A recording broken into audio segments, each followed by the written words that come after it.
नमस्कार, news nation digital के हमारे इस खास एपिसोड खबरें दुनिया की में आपका स्वागत है। मैं हूं सुमित कुमार दुबे। तकरीबन एक साल से भी ज़्यादा वक्त से जारी गाजा पट्टी में इजराइल हमास की जंग में उस जंग के नाम पर हज़ारों मासूमों की जान जा चुकी है। इसी जंग के बीच इजराइल ने अपने नॉर्दर्न बॉर्डर पर लेबनान में मौजूद हिजबुल्लाह के खिलाफ भी आर पार की जंग का ऐलान किया था, लेकिन अब वो इससे पीछे हट गया है और हिजबुल्लाह को जड़ से ख़त्म करने के नारे लगाने वाले इजरायली पीएम बेंजामिन नेतन्याहू ने सीज फायर का ऐलान कर दिया है और हिजबुल्लाह भी इसके लिए राजी हो गया है। हमारे आज के इस वीडियो में हम बात करेंगे कि आखिरकार हिजबुल्लाह की टॉप लीडरशिप को ख़त्म करने, उसके हथियारों के जखीरे को नष्ट करने के दावों के बावजूद इजराइल ने सीज फायर क्यों किया। क्या है सीज फायर जो ये हुआ, क्या ये हिजबुल्लाह की जीत है या इजराइल की जीत है? हिजबुल्लाह को कुल कितना नुकसान हुआ और क्या ईरान का सबसे मजबूत साथी मलेशिया हिजबुल्लाह इजराइल के आगे झुक गया है? यहाँ झुकने वाली बात हम इसलिए कह रहे हैं क्योंकि पिछले साल 7 अक्टूबर को जब हमास ने इजराइल पर हमला किया था, उसके बाद से ही हिजबुल्लाह इजराइल के नॉर्दर्न बॉर्डर पर लगातार रॉकेट बरसाना शुरू कर दिया था। तब के हिजबुल्लाह के चीफ हसन नसरल्लाह का ये कहना था, उनका ये ऐलान था कि जब तक इजराइल गाजा में हमले बंद नहीं करेगा तब तक हिजबुल्लाह इस जंग को जारी रखेगा। हसन नसरल्लाह के जीते जी जंग जारी रही और इसकी कीमत उन्हें इजरायली एयर स्ट्राइक में अपनी जान देकर चुकानी भी पड़ी। बड़े इजरायली हमलों का आगाज एक सनसनीखेज पेजर अटैक से हुआ था जिसमें हिजबुल्लाह के सैकड़ों लड़ाकों के अंग भंग हो गए थे।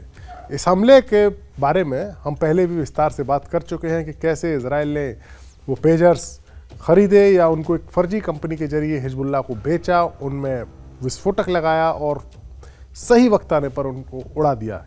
इसे इजरायली खुफिया एजेंसी मोसाद के सबसे बड़े ऑपरेशंस में से एक गिना जाता है। इसके अलावा भी हिजबुल्लाह को काफ़ी नुकसान हुआ। तकरीबन 14 महीने तक चली इस जंग में हिजबुल्लाह और लेबनान को काफ़ी ज़्यादा नुकसान हुआ। हिजबुल्लाह के लगभग 4000 लड़ाके इस जंग में मारे गए हैं।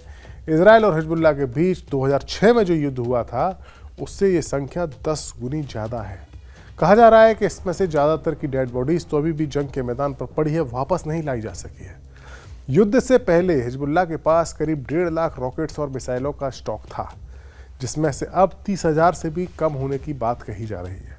ज़्यादातर हथियारों को इजराइल ने अपने हमले से तबाह कर दिया है, ऐसा दावा किया गया है। अनुमान है कि लगभग 14,000 से ज़्यादा हमले इजराइल ने लेबनान पर किए हैं, यानी हिजबुल्लाह के ठिकानों पर किए हैं। IDF इजराइल डिफेंस फोर्सेस के मुताबिक इसी सितंबर से जब युद्ध में तेजी आई है, तब से तेजी आने के बाद अकेले लेबनान की राजधानी बेरूत पर 330 एयर स्ट्राइक्स की गई हैं, हवाई हमले किए गए। वहीं इस युद्ध के कारण हिजबुल्लाह के नुकसान की बात थी, अब इजराइल के नुकसान की बात बताते हैं। इसी युद्ध के चलते इजराइल के जो नॉर्दर्न बॉर्डर है वहाँ से 60,000 इजरायली लोगों को अपना घर छोड़कर जाना पड़ा क्योंकि हिजबुल्लाह लगातार उस इलाके में रॉकेट बरसा रहा था। इजराइल के 2874 नागरिक ढांचे जो हैं, ठिकाने थे, वहाँ पर हिजबुल्लाह ने उन्हें निशाना बनाया। ये ज़्यादातर नॉर्दर्न बॉर्डर के पास है, लेकिन पिछले 2 महीनों में इजराइल के अंदर तक भी हमला करना हिजबुल्लाह ने शुरू कर दिया था। वहीं इजरायली हमलों के चलते 12 से 15 लाख लेबनानी नागरिक इस युद्ध के कारण अपना घर बार छोड़कर दूसरी जगह चले गए।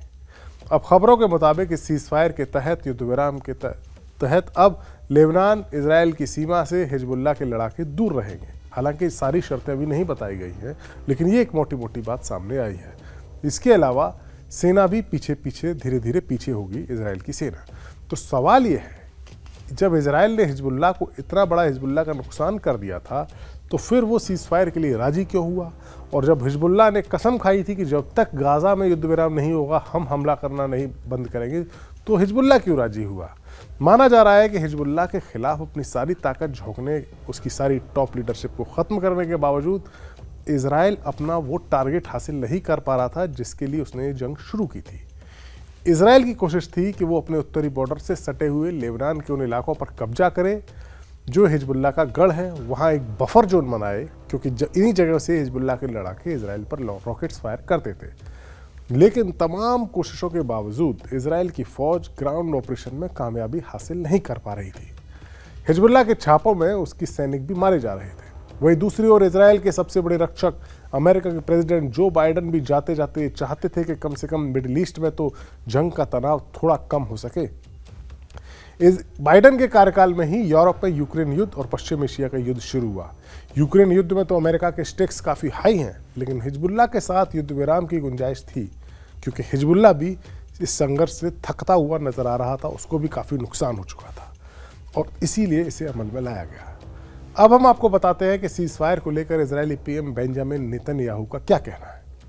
उनका कहना है कि इजरायल अब हिजबुल्लाह की बजाय ईरान पर अपना फोकस करेगा, लेकिन हिजबुल्लाह तो ईरान का ही बगल बच्चा है, ऐसे में ये रणनीति कितनी कारगर होगी, ये अपने आप में एक सवालिया निशान है। इसके अलावा उनका कहना है कि वो इस सीज फायर के जरिए अपनी फौज को राहत देना चाहते हैं और स्टॉक को फिर से भरना चाहते हैं।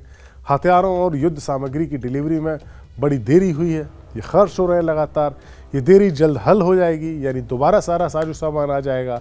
इजरायल को अच्छी क्वालिटी के हथियारों की आपूर्ति मिलेगी जो उनके सैनिकों को सुरक्षित रखेगी। इसके अलावा युद्ध विराम करने का तीसरा कारण मोर्चों को अलग अलग करना और हमास को अलग थलग करना है। अच्छी क्वालिटी के हथियार सैनिकों की रक्षा होगी। इसका मतलब ये है कि इजरायल के जो फौजी उत्तरी इजरायल से आगे चलकर लेबनान में हिजबुल्लाह के ठिकानों पर जो रेड मार रहे थे, वहाँ उन्हें ना कामयाबी तो मिल ही नहीं रही थी, साथ ही उनके फौजी हिजबुल्लाह का निशाना भी बन रहे थे। अब इजरायल के पीएम के मुताबिक उन्हें और ज़्यादा ऐसे हथियार मिलेंगे जिससे वो सिक्योर हो सकेंगे और हो सकता है दोबारा लेबनान पर हमला करें। खैर, अब इजरायल अपना पूरा फोकस हमास की कैद में बंधकों को छुड़ाने पर करेगा। नेतन्याहू कहते हैं कि हिजबुल्लाह के बाहर होने के बाद, यानी इस कॉन्फ्लिक्ट से बाहर होने के बाद, अब हमास अकेला रह गया है। हम हमास पर अपना दबाव बढ़ाएंगे और इससे हम अपने जो हॉस्टेजेस हैं उनके कब्जे में, उनको रिहा कराने के मिशन में हमें मदद मिलेगी। अब हम आपको बताते हैं कि इस समझौते के बाद हिजबुल्लाह के सबसे बड़े समर्थक और इजरायल के सबसे बड़े दुश्मन ईरान का क्या कहना है। हिजबुल्लाह के चीफ नसरल्लाह की मौत का बदला लेने के लिए ही ईरान ने इजरायल पर मिसाइल स्ट्राइक की थी, जिसके जवाब में हुई एयर स्ट्राइक में इजरायल की एयर स्ट्राइक में ईरान के परमाणु ठिकानों के भी निशाना बनने की खबर आई थी। माना जा रहा है कि ईरान अब इजरायल पर एक और तगड़ी एयर स्ट्राइक करने की तैयारी में है। इसी बीच हिजबुल्लाह के साथ इजरायल का सीज फायर हो गया। युद्ध विराम को ईरान ने इस यहूदी देश यानी इजरायल की हार बताया है।